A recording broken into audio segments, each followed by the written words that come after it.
আচ্ছা আপনারা কি কনসাই মানে আপনারা কি হারা জীবন বাঙালির এরকম কষ্টই দিয়ে যাবেন?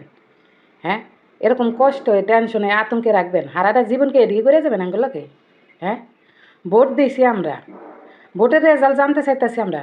ও মা গো, মানে হারা রাত গেল, হারা রাত 2 চোখের পাতা এক করতে পারি নাই চিন্তায় যে কোন দল জিতছে, যারে ভোটটা দিছি হারা কি জিতছে, কোন দল হারছে, কে ক্ষমতায় যাইব, এই চিন্তায় রেজাল্ট দেওয়ার আশায় ফেসবুকটার মধ্যে পড়ে রিসিভ করে।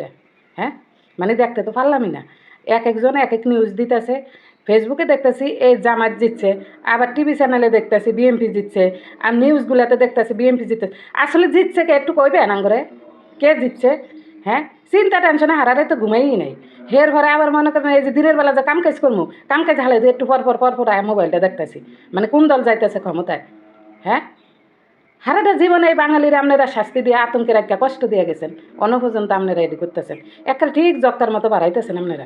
হ্যাঁ, জক্কা যেমন একটু একটু দেয় লোভ দেয় একবারে নিয়ে শেষ করে দেয়, আপনারা মনে হয় এরকম করতেছেন।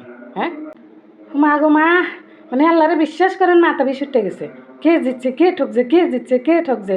হ্যাঁ, কোন সময় এটি জানতে পারবো কে যাইতেছে ক্ষমতায়? ও মা, আল্লাহ। হ্যাঁ,